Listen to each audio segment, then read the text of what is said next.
Like, it's such an important conversation to have. And so these resources that teach our kids how to think are, I think, as much, if not more so important than the ones that tell them what the truth is, right? Teaching them how to uncover it and find it is so valuable. What are some don't be other afraid resources? of the question. Sorry, That's right. No, get don't be curious afraid of and the questions.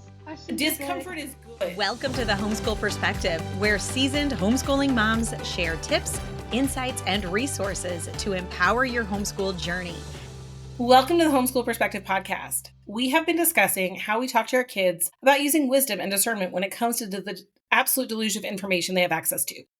So we thought it would be helpful to share some of the resources that we use when working with our own children on this topic. So grab a pen and paper for this one, and let's dive in. Allie, Rachel, do you guys have an absolute favorite resource when we go to this topic that you want to recommend to somebody? No, and that's why I wanted to do an episode on this so I could get some good recommendations. No, I mean, we were talking in our last episode, we were talking about all of the information that's out there and what's misinformation and what's and even the fact that our kids are often uninformed, or how much should they be informed? There's just so much on this topic that I know that I'm oftentimes left scrambling. Like, I know I need to teach my kids these things, but where or how do we even start? So now, you did mention one book, because I wrote it down when you shared it with me, by Julie Bogart. Yeah, raising critical thinkers. It's right here. But yeah, I have I really do like that book, and it is a fantastic resource. So that's one that I like. That one has different activities that you can do with your kids after you read each chapter, and you are teaching your kids alongside of learning about it yourself. So everybody's growing. So I think that book is really good, and it's like age based too, like different things for like the little kids and then the older kids. So that one, I need to, I've only read it, and I need to go back and I want to read through it again with my kids and do all of the activities to help. And I like that one because it's really focused on how to think. It's not necessarily like, here's a topic, let's digest it. It's more, how do you ask questions? What should you be looking for? How do we talk to our kids? It's very practical and really about the process of becoming a thinker, which I think is helpful. And I think it's helpful at any age or stage, because a lot of us adults need help figuring out things that are how to discern the information coming our way too. And that's like my favorite thing about homeschooling, right? We redeem our own education through homeschooling. So I love that one. I think that one's really solid. I know Rachel and I both were just talking about, we both use World Watch News in our homes, which is I love it. I think it's an awesome resource. My kids never want to miss a day. My 4-year-old actually, it doesn't mind if he misses a day, but my 2 older kids, he's like, do we have to watch this? He likes the map work we do afterwards, because I'm always like, okay, that happened in Syria. Where's Syria, right? And we get out the globe and look for it. But I like it. It just gives us it's a 10-minute news show that's on 5 days a week, Monday through Friday. It is from a Christian worldview, but they do a good job of giving an overview of what's happening in the world at that time. We enjoy it, and it's a great jumping off for us to have conversations and start looking at perspectives and things that come across. Yeah, and like we were saying in the last episode about being uninformed, it helps our kids to have some level of being informed about what is going on in the world. And then from there, the critical thinking and the perspective, like not shaping, but having our kids, it's like an awareness. And know what the perspective is or what the other perspectives are, and start to have those conversations. It can be, like you said, a really, really good jumping off point. So I like that for giving kids the information in digestible, like small digestible. Yeah. I'm not giving my kids Instagram and being like, go learn about world current events from Please don't anyone do that. If you're doing that, take a pause on your life for a moment, with love. I say it with love, I promise. Right. But please don't do that. No. And so we do this. We have this news that we watch, and then we always bring a map out, because I think understanding what's happening in the world, a lot of that comes from understanding where in the world it's happening. Yeah. It just helps things make more logical sense. But then I also have this printout, and you can find these anywhere, that's just a list of logical fallacies and like what they are, what they mean. So we look for those. So I literally have that in our homeschool binder on the front page. And where we're reading, we literally read a book. So we follow some Charlotte Mason things, and we had a book for history that was a very, very old book, written a very, very long time ago, and had a perspective in it that is woefully outdated. And my son was like, this feels weird. And I'm like, yeah, it's weird. And so we were able to pull that out and look at, well, what perspective were they coming from? Is this a logical fallacy? What type of logical fallacy is it? What was the context that surrounded that? So I love having that quick printout, and you can find those anywhere. Like if you just Google them, you can find a quick printout, and just having that to refer to can be really helpful, and helps with just the language around when you feel like something doesn't fit, like why it doesn't fit. So we love that too. I keep that kind of front and center in our house. We just, I won't say which history book, but we have a history book that we were reading the other day. And my son comes to me and he goes, I don't think this is right. And we literally wrote a paragraph and then we cut it out and we pasted it in there so that when we use it, because I remember reteaching my high schoolers when we got to that part of the book. And now my next kid coming up is there, and we've got two younger ones beneath that will use it. And I'm like, okay, so we don't have to reteach this. But we brought the whole family in on it. And it was so cool to see the older siblings go, oh yeah, that drove me crazy when we saw it. Good. And they complimented him. Good job noticing it. Mm-hmm. And how did you notice it? Where did that come from? And then how do we rewrite it? And then I asked them, I said, well, how do we know what we rewrote was true?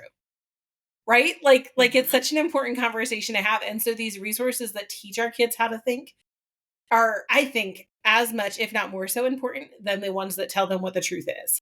Yep. Right? Teaching them how to uncover it and find it is so valuable. What are some and don't other be afraid resources? of the question. That's right. No, get curious and don't. Questions discomfort is good. Discomfort is so good. And if your what kids other ask you resources do you guys love? I love Fallacy Detective. Okay. I need to get that because I don't have that and I need that. There's also I think that's what I'm looking for. Fallacy Detective is a great, it's like it gives them examples and kind of brain teaser puzzles to locate fallacies and identify them in the different types. It's fun. It's accessible. I would say it depends on your kids, how much they know about this already. But I would say you could start it anywhere between, depending on where they're at, between like, really, this is going to sound like a wide range, but it does depend on your kid. Like 3rd, 4th grade to like 7th, 8th grade is a really good range. I love it though. It's a great fun practice. We've also found some pretty good books on this that I've pulled as like one-offs for younger kids from like going on Rainbow Resource and putting in critical thinking. There was a great detective series where they had to, it was kind of like Encyclopedia Brown. Have you guys read those? Kind of like Encyclopedia Brown, but finding logical fallacies, and that was really fun. And it's the detective series on Rainbow Resource for critical thinking. Also, oh my goodness, what is the? I'm gonna forget the name. Give me a second. But there's a what is the brand of curriculum that was originally for gifted and 2E kids that has the old car on it, and it starts with an R. Royal Fireworks Press. Okay. Sorry, you guys had to go on that journey with me. But Royal Fireworks Press also has series for developing critical thinking skills that are written as stories, and they go from like little ages all the way up, and they're a blast. They're so fun. Never heard of that. Fabulous. They also have it on philosophy, which is, I think, part of this discussion. So definitely check those out. Those are fabulous. I was going to ask, like, teaching formal logic and, and even like argumentation and stuff like that all goes into this as well. And like you were just saying, like, like those skills are interwoven with critical thinking. Well, and if any parents, go for it. When you use these, again, for that resource, what age are you looking at when you start introducing this topic? I know we're talking like books that are 3rd and 4th grade, but we had talked about in our last episode where we were teaching our kids to use discernment early. What are you using for younger kids? Royal Fireworks Press has some really good storybooks on this, and so I definitely use those. Also, I think it's more about the conversation too. So the fact that we have our logical fallacy lookup around and we're constantly talking about it, I think that's a big part for our little ones because, a 4-year-old can say straw man argument, not that he necessarily understands, but he'll call it that anyways. So I think just being immersed in it is helpful in that way.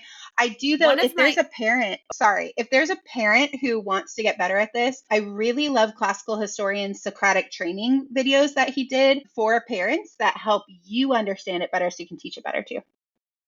was gonna say I love the real story of the three little pigs or something like that. What is that? It's from the wolf's perspective.